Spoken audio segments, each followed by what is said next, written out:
Hello dear students, so welcome back. I hope you all are fine. आज हम करने वाले हैं क्लास 10th की सोशल साइंस की वर्कशीट नंबर 29। तो चलिए स्टार्ट करते हैं। डेट है हमारी 16। यूरोप में राष्ट्रीयवाद का उदय, यूरोप में राष्ट्रीयवाद का क्रमिक विकास। ठीक है, आज हम पढ़ने वाले हैं क्रमिक विकास के बारे में और राष्ट्रीय का उदय कैसे हुआ। चलिए स्टार्ट करते हैं। फ्रांसीसी क्रांति कब हुई थी? 1789 में। ठीक है, नागरिकता साहित्यिक आपको ये सारे बताए हुए हैं कि कौन सी क्रांति, कौन सा साहित्यिक, ठीक है, कब हुआ। तो फिर है वो 1804 में। ठीक है, विनय की संधि 1815। ठीक है, उदारवादियों की क्रांति, उदारवादियों की क्रांति कब हुई? 1848 में।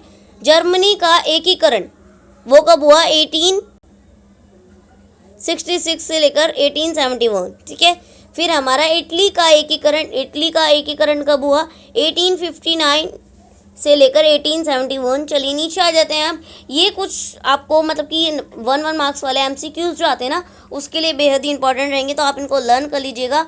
ठीक है, कौन सी क्रांति कब हुई है। चलिए नीचे पढ़ते हैं। फ्रांसीसी क्रांति के आरंभ से ही फ्रांसीसी क्रांतिकारियों ने ऐसे अनेक कदम उठाए जिससे फ्रांसीसी लोगों में एक सामूहिक पहचान, राष्ट्रवाद की भावना पैदा हो सकती थी। बाद में नेपोलियन ने प्रशासनिक क्षेत्र के क्रांतिकारी सुधारकों को प्रारंभ किया, जिससे 1804 यानी कि 1804 की नागरिक सहायक नेपोलियन की सहायता के नाम से जाना जाता है। इसके अलावा यूरोप में 19वीं सदी के शुरुआती दशकों में राष्ट्रीय एकता से संबंधित विचार उदारवाद से जुड़े थे। ठीक है, सबसे पहले तो बच्चों एकीकरण क्या होता है, ठीक है, ये समझेंगे हम। एकीकरण दो या दो से अधिक व्यक्तियों या दलों को आपस में जब स्थापित यानी कि मिला दिया जाता है तो उसे एकीकरण कहते हैं। ठीक है, यानी कि और इजी लैंग्वेज में बता दूं आपको, दो या दो से अधिक वस्तुओं यानी कि संख्याएं आदि को मिलाकर एक करने की क्रिया या भाव को एकीकरण कहते हैं। समझ में आ गया? चलिए, और नेक्स्ट है बच्चों आपका उदारवाद। अब उदारवाद क्या होता है? ठीक है, मैं समझाती हूँ। वह विचारधारा है जिससे अंतर्गत मनुष्य को विवेकशील प्राणी मानते हुए सामाजिक संस्थाओं के मनुष्यों की सूझबूझ और समूह प्रयास का परिणाम समझा जाता है। ठीक है, समझ में आ गया? चलिए, हमें उदारवाद और एकीकरण समझ में आ गया। ठीक है बच्चों, चलिए अब आ जाते हैं नीचे। क्रांति क्या होता है बच्चों? जो है क्रांति, क्रांति क्या होती है? किसी अधिकार यानी संगठित रचना में होने वाला एक मूलभूत परिवर्तन, वो क्या कहलाता है? क्रांति कहलाता है। ठीक है, चलिए नीचे आ जाते हैं। संविधान आधारित, ये पढ़ते हैं बच्चों, फ्रांसीसी क्रांति एवं राष्ट्रीयवाद, पहला आपका ये लिखा है। सेकंड आपका 1804 की नागरिक साहित्य। तो पहला हम पढ़ लेते हैं फ्रांसीसी क्रांति एवं राष्ट्रीयवाद, उसका क्या है? पहला पॉइंट है आपका संविधान आधारित शासन, यानी कि संविधान में जैसा लिखा था उसी तरीके का शासन होना। नेक्स्ट है आपका समानता, स्वतंत्रता, बंधुता जैसे विचार, यानी कि भाई आपको पता है यहाँ पर अगर संविधान के हिसाब से चला जाए तो क्या है कि ना ही किसी तरीके को कोई भेदभाव, ना ही किसी के तरीके के साथ कोई दौराचारी, उसे स्वतंत्र रहने का अधिकार, सब कुछ है ना। फिर नेक्स्ट है आपका नया फ्रांसीसी तिरंगा झंडा। नेक्स्ट है आपका नेशनल असेंबली का गठन। नेक्स्ट और फिर उससे नीचे है आपका आंतरिक आयात निर्यात शुल्क समाप्त एवं माप तोल की एक समस्या समान व्यवस्था। फिर आपका लास्ट फ्रेंच को राष्ट्र की साझा भाषा बनाया गया। समझ में आ गया? चलिए अब इधर आ जाते हैं। 1804 की नागरिक साहित्य क्या है वो पढ़ लेते हैं। जन्म पर आधारित विशेष अधिकारों की समाप्ति। क्या हुआ? 1804 में नागरिक साहित्य कैसा हो गया था? जन्म पर विशेष अधिकार जो हुआ करते थे वो खत्म हो गए थे। फिर नेक्स्ट आपका कानून के समझ समानता एवं संपत्ति अधिकार के सुरक्षित किया गया। फिर नेक्स्ट आपका प्रशासनिक विभाजनों को सरल बनाया गया। नेक्स्ट आपका समानता व्यवस्था को समाप्त कर दिया गया।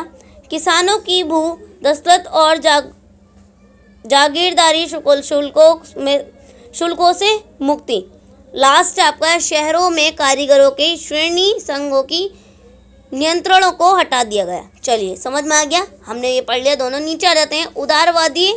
उदारवादी राष्ट्रवाद, राजनीति एवं आर्थिक क्षेत्र में क्या है? पहला पॉइंट हमारा सहमति पर इसको मैं बड़ा कर लेती हूँ, दिख नहीं रहा है। सहमति पर आधारित सरकार अर्थात राष्ट्रीय तंत्र का अंत।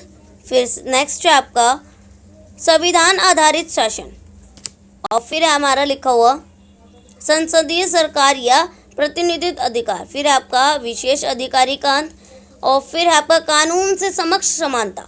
फिर हमारा मताधिकार का समानता, लेकिन सबके लिए नहीं। फिर उसके बाद मुक्त बाजार। लास्ट आपका वस्तु एवं सेवाओं पर प्रतिबंध से मुक्ति। ठीक है बच्चों, अब नीचे कुछ क्वेश्चंस दिए हैं, 4 क्वेश्चन आपके कर लेते हैं। फर्स्ट क्वेश्चन आपका 1804 की नागरिक सहायता की विशेषताओं की व्याख्या कीजिए। सेकंड क्वेश्चन आपका फ्रांसीसी क्रांति ने राष्ट्रीयवाद के विचारों को किस प्रकार मजबूत किया। थर्ड क्वेश्चन आपका उदारवादी राष्ट्रीयवाद की विशेषताओं को लिखिए। फोर्थ क्वेश्चन आपका फ्रांसीसी क्रांति के किन विचारों से आप सबसे अधिक प्रभावित हैं और क्यों। चलिए इनके आंसर कर लेते हैं।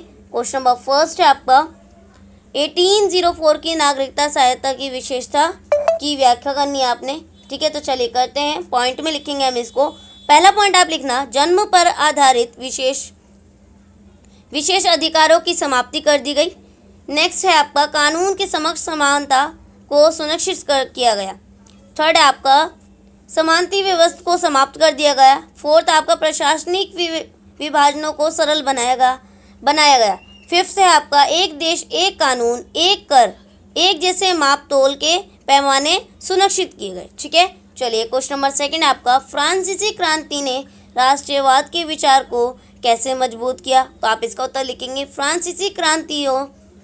फ्रांसीसी क्रांतिकारियों ने आरंभ से ही ऐसे अनेक कदम उठाए जिससे राष्ट्रीयवाद की भावना उत्पन्न हो सकती थी।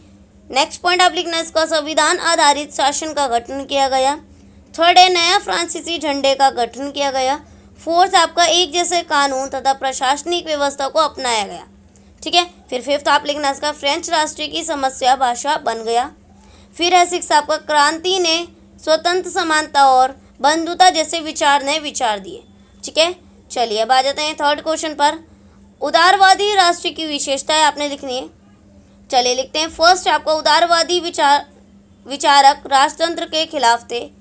सेकंड आपका जन्म अधिकारी विशेष अधिकारों के खिलाफ थे।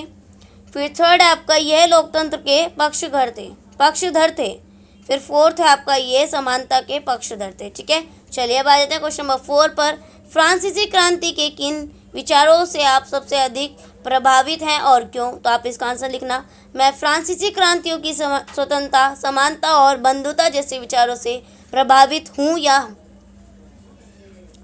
हूँ क्योंकि यह विचार मानव के मूल अधिकार आपसी प्रेम तथा शांति को सुनिश्चित करते हैं। ठीक है बच्चों, तो ये 4 बेहद ही ईजी और बेहद ही इंपॉर्टेंट क्वेश्चन थे जो हमने कर लिए हैं, और आई होप आप लोगों को वर्कशीट समझ में आ गई होगी। सो प्लीज़ चैनल को सब्सक्राइब करना मत भूलिएगा और वर्कशीट को शेयर ज़रूर कीजिएगा, और अदरवाइज कोई प्रॉब्लम होती है तो कमेंट सेक्शन में आप पूछ सकते हैं। तो चलिए मिलते हैं नेक्स्ट वीडियो में, तब तक के लिए take care and good bye.